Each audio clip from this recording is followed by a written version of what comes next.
Hello, everyone. My name is Ray, and welcome back to the case study with me. So today's case starts with a call received in the police station of Kerala that a blue-colored drum was lying on the banks of a lake for a few days, and it was giving off a very foul smell. But when the police reached there to investigate the complaint, they found something was seen which does not happen even in movies. There are so many cases in drilling it. There were twists and turns for which even the Kerala police were not prepared. So let's learn more about today's case that revolves around the Kerala drum murder case. On January 8, 2018, Kerala police received a call from the locals to inform that a blue drum was lying on the banks of Kochi's Kumbalam Lake for many months, from which a foul smell was coming out, and people were not able to understand it. Why is it smelling bad? And what is it actually doing here? Then how did this drum come here? No one even knew that there were so many fishermen working on the banks of this lake. So it was very strange for them to see such a random drum, and they had never seen such a drum or anything like that. So when the police reached there and when they started questioning the fisherman, he told them that for many months earlier, this drum had been seen only once while cleaning the lake. But when he saw this drum for the first time, he did not think much, and he felt that it might have come floating from the corner. So he not paid more attention to that thing. There was a lot of mud in that drum, and it was also very heavy. When the police starts investigating, the lid of that drum was very tightly closed, and due to being in water for so many days, it was next to impossible to open it with normal hands. That's why this drum was cut with the help of a circular saw. And after cutting it, it was found that inside it, there was concrete and some pieces of stones were filled, due to which it was so heavy. As the drum was cut, the smell started getting stronger, and hence the police decided to break the cement.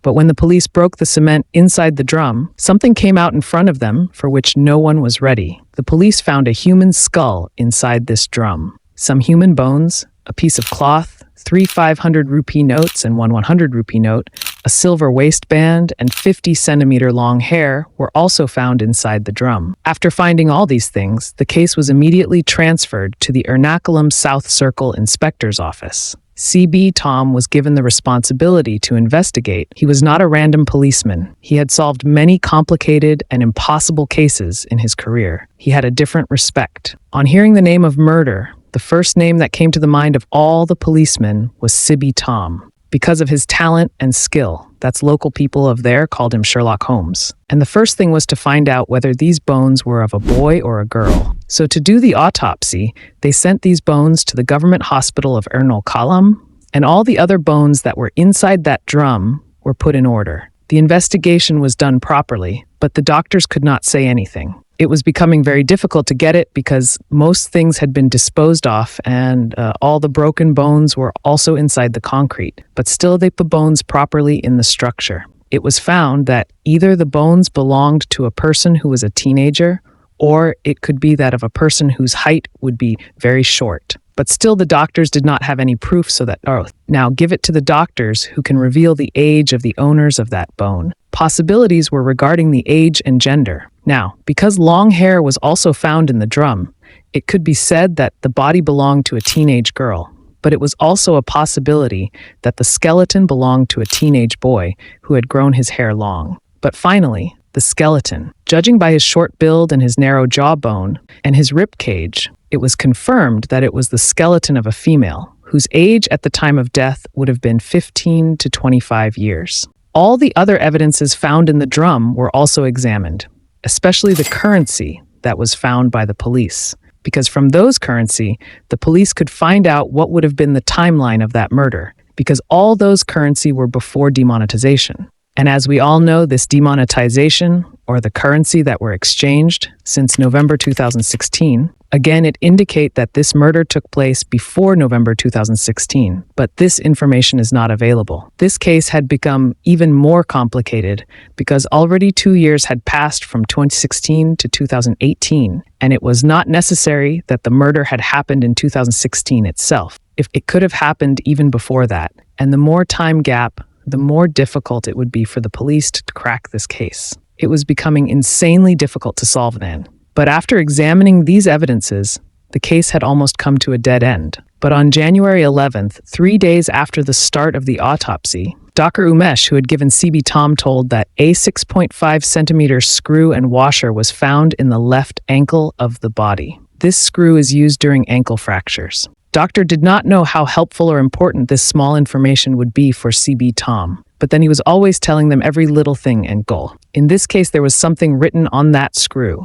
It was written in code type, but Doctor was not able to read that thing because his lab did not have such advanced gadgets or technology so that he could read this thing. Now, CB Tom and his team do not want to take any chances, so they ordered a high-resolution camera to take photos of the screw and read the code written on it. And with the help of this camera, they captured the screw photo. When he looked at the written information, he came to know that there was a batch number on the screw.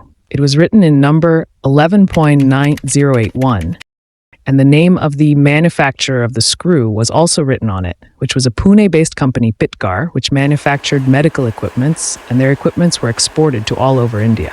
So now for such a big company, which works on a national level, finding out when we made the screw, or what is the information about this screw, or where was this screw used, is like finding a needle in a haystack. But when the police tracked this batch number, and they came to know that this batch number was of 2016, screws were also made by them, and only 161 such screws were manufactured, out of which 155 screws were sold in Maharashtra and Gujarat, and only 6 were sold in Kerala. So finally, out of 161, this information narrowed down to 6 people who were in Kerala. When CB first started investigating only in Kerala, they came to know that Pitgar was the dealer of the company which manufactured screws. Here in Kerala, their name was Square Surgicals, and this was the only dealer who was sold in Kerala. Used to deal in companies' goods, and then Square Surgicals, coincidentally in Ernakulam itself, was established. After that, CB Tom went to Square Surgicals and collected the data of all the screws sent from this batch number in 2016,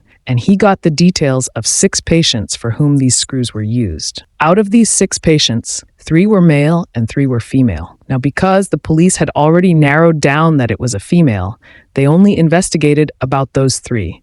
And coincidentally, the operation of those 3 females was done in Vijay Kumar Menon Hospital, Kochi. And their names were Soni, who was 43 years old, Surya, who was 26 years old, and KS Shakuntala, who was 54 years old. So the police took the contact information of these 3 and started calling them. Both Soni and Surya were fine and safe, but they were not able to get in touch with Shakuntala, so they wanted more information, so they started investigating slowly. Then they came to know that neither was his last name, neither was their contact number correct, nor was their address correct in this hospital, but the screw found in the dead body, its dimensions and batch number all matched with the screw used by Shakuntala. So CB Tom was suspecting that Shakuntala was that lady because she was not even picking up the phone. So Shakuntala was the same lady who was murdered, but they did not have any strong evidence to prove this thing. When they checked that who come to meet Shakuntala in the hospital, then one name came to the police was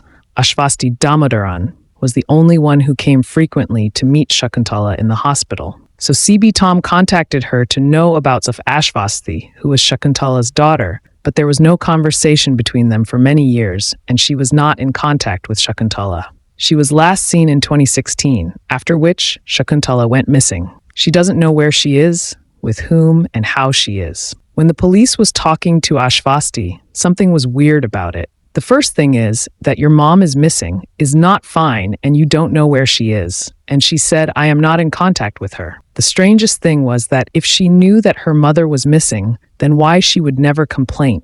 And why was a missing persons report not filed, or why was the report not lodged? After further investigation, the police came to know that Shakuntala was very much against the marriage of Ashvasti and her husband Sudhir. Ashvasti first got married and being angry, and she left his mom's house and also broke contact with her mom. But then in 2016, Ashvasti got divorced with Sudhir. There was no place to go, so she came back to her mom's house with her children. And she said that after staying there for a few days, weeks, she had left that house. After a few days, she left her children there and left her mother's house. But the police understand there were so many loopholes in this story.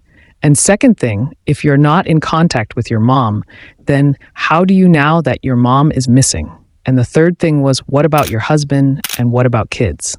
So the police felt that she would not agree easily. so they investigated even harder. And then she told all her secrets one by one to the police. After the divorce from Sudhir, Ashvasti came to live with Shakuntala again. During that time, Ashvasti met a man named T.M. Sajit, who was working for the Society for Prevention of Cruelty to Animal, had an employee over there, and soon they fell in love and both got married. But Shakuntala is not happy with marriage. Ashvasti's 2 children from his first marriage were also accepted by Sajit. In fact, he loved both of them more than their real father. After all that, they were living together with Shakuntala. Everything was going well. Shakuntala forgiven her daughter, she was with her grandkids, and Ashvasti was also very happy in her new marriage. But on January 9, 2018, Sajit died due to cardiac arrest. Now all that was left was Ashvasti, and in the back end, when Ashvasti DNA was being matched, this thing was confirmed to police or forensics. It was confirmed that the body found in the drum was definitely Shakuntala's because the DNA was matched with Ashvasti. Now, it was said that Shakuntala was inside that drum, and now only Ashvasti was alive in her family, but the police still did not know who killed Shakuntala and what was their motive. Why Shakuntala was killed, it is very important for us to know what type of person Shakuntala was. Shakuntala's life was no less than a mystery. Even Shakuntala did not know who her real parents were. When she was only 6 months old, a lady named Saraswati Amma had seen her crying on the stairs of Kulampond, and she could not leave the little girl alone there. So she picked up the little girl and took her home with her, taking responsibility for Saraswati Amma, who had brought Shakuntala there. Already had 3 daughters.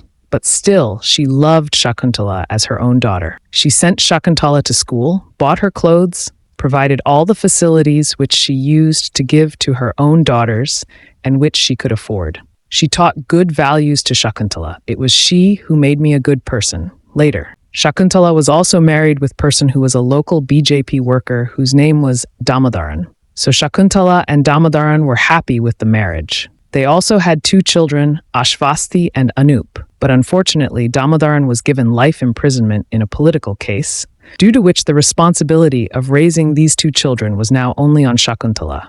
But still Shakuntala did not give up, and she had passed on all the values of helpful nature which her mother Saraswati Amma had taught her. But perhaps there was more sadness than happiness written in Shakuntala's life, because in 2008, Ashvasti went against Shakuntala and married Sudhir. When she got married, the first big sorrow for Shakuntala, this was not enough in 2012, Shakuntala's son Anup had a road accident, due to which one of his legs had to be amputated, and the other leg also suffered a lot of injuries, due to which unfortunately now he could never walk. Anup's life suddenly switched. Earlier he was very active, he wanted to help his family, he wanted to help out his mother, but now he used to lie in bed the whole day and could not work.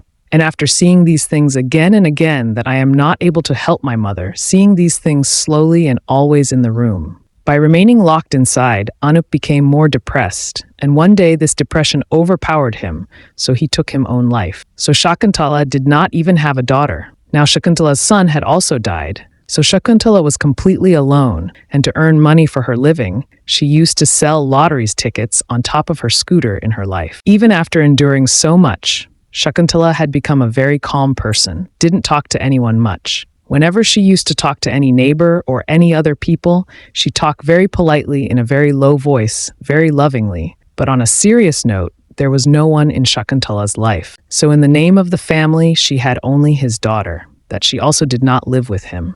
Even after fighting and going against her mother's will, when Ashvasti came back in 2016 to live in her mother's house, she happily accepted her. But Ashvasti not loved Shakuntala. There was no special attachment. She came back only because she had nowhere else to go. On the morning of September 1st, 2016, Shakuntala had gone out on her scooter to sell lottery tickets, but she had an accident on the way. Some people standing there got her admitted to VKM hospital, where doctors told her that his ankle was fractured and she had to undergo surgery. And during the same operation, that screw was put in his ankle, and she was discharged on 15th September, but she still had a screw in her left ankle. Ashvasti was taking care of her. Just 4 days after being discharged from the hospital, Shakuntala got chicken pox. Ashvasti had gone, and so that this infection does not spread to Ashvasti or his children, that is why she, along with her children, had gone to live in a nearby lodge, and Sajit was living with Shakuntala. to take care of her. And it had been 11 days now, and during these days he did not go to his mother even once to confirm my mother, okay or not. And she herself guessed that it has been 11 days now, so she must be fine. But when Ashvasti came back to her home on 26 September, she found her mother was not there. When Shakuntala was not seen, so he asked Sajit where his mom is. Sajit told him that Shakuntala is fine now, and she is in a very good place, and she is in safe hands now. Actually, in New Delhi, Shakuntala had some friends, so Ashvasti felt that mom might have gone there. And anyway, she had good relations. She did not ask anything more from her mother than she did not ask about her husband, Sajit. She always wanted that Shakuntala should go somewhere, and I should live comfortably alone in this house. Ashvasti was not affected by her mother's sudden disappearance, nor did she care about her mother. Neither tried to contact mom, nor tried to ask Sajit. After all, Sajit, Ashvasti, and his children were now living in Shakuntala's house as if nothing had happened, and they had even forgotten whose house it was. After finding out everything, this was what the police believed, that Sajit must have killed Shakuntala between 19th and 26th September, because he was the last person who saw Shakuntala, and he must have put her body in a drum and filled it with concrete. And after that, he disposed of this drum in the lake. Must have been given, but still the police could not understand that. When was murder? Exactly did it happen? And what was the reason behind it? Only Sajit had the answers to all these questions, and Sajit was no longer alive. So the police deployed their secret spies around some place where he lived to find out when Sajit was alive. So they came to know from this news that Ashvasti and Sudhir were divorced. She had an affair with Sajit, and Shakuntala knows to come her house to meet Ashvasti. A shocking information was also found here, that Ashvasti and Sajit were never married. And moreover, Sanjit was already married, and he lived in Ernal with his wife Sariga. Sajit was the one who killed Shakuntala, yet the police, seeing Sajit's body, he thought that he alone could not carry a drum filled with concrete from house to the lake. How this thought come in his mind was that perhaps his friends might have helped him, or at least might have asked his friends to carry this drum. It must be mentioned that now police had started keeping an eye on Sajit's friends. And finally, he found a close friend of Sajit, whose name was Suresh, who was an auto rickshaw driver. And he had given that blue drum to Sajit. But Sajit had asked this drum from his friend Suresh to store water in his mother-in-law's house. And Suresh told that around 2016, he had brought this drum and given it to Sajit. When Shakuntala had chicken pox and Ashvasti was separated from her for 11 days in the lodge, when she was living there, the police interrogated 4 more friends of Sajit who also, admitted that he had helped Sajit to dispose the drum, but Sajit had told him that it was filled with animal bones and waste. Sajit had taken that drum from his house, from the mini truck of Sajit's friend Mahesh. Sajit had taken to the lake and told him that there was animal waste in the drum. He was making iridium from the bone, which is a type of metal, but because it was illegal to do, so he had sought the help of his friends to dispose that drum. Sajit's friends did not want to get entangled in all this, so they made the drum in the night itself. They decided to dispose over there, near Peak Kumbalam Lake, from where he pushed this drum. And after this, all these people went with Sajit to an ATM, from where he took out some money and distributed it among all these friends, and then everyone went to their respective homes. But none of his friends knew that Sajit was actually the owner of that drum. Was inside? Now, because his friends had mentioned that they had also gone to the ATM, the police tried to recover the date of transaction from which they came to know that this murder happened on 24th of September 2016, but still there is no evidence of murder. When the police was searching for information about Sajit, they came to know that in the absence of Shakuntala and Ashvasti, he used to call his wife Sariga and mother to Shakuntala's house so that they could meet Ashvasti's children. Sajit and Sariga had been married for many years, but they were not having a child. That's why Sajit loved Ashvasti's children so much. Not only this, he lied to his wife Sariga that Ashvasti was very poor, and that is why he was supporting her children financially. Sariga and Sajit's mother believed him, but Sajit was lying to everyone. One day, when Sariga went to meet the children, Shakuntala saw Sajit and Sariga leaving their house, after which she had come to know about Sajit's marriage, and she had also warned Sajit that Shakuntala know that Sanjit was planning to take Ashvasti's children with her, and in reality, he had never married Ashvasti, so she knew all these things. After investigation and making a timeline, the police came to the conclusion that Sajith had committed suicide. He had killed mother-in-law Shakuntala because he was afraid that Shakuntala might tell everything to his own wife and Ashvasti, and that Shakuntala might spoil his plan of taking the children. Now, all this is hard to hear. You must have found it complicated, because the first thing is that there are many names in this case. But imagine what would have happened to CB Tam. To solve this case, first of all, there was no information. Second thing was that CB did not know from where people were coming. A lot of names were coming. So CB Tom had actually cracked this case very well. But when case was solved, no person was arrested because the main accused was dead. But CB, to solve the case with the help of Screw, this entire case was very mind-blowing. And I'm still happy that Shakuntala must have got justice, even though she is no more in this world. So may her soul rest in peace, and the Kerala drum case ends here. So if you like the video, do not forget to like, share, and subscribe. Thank you.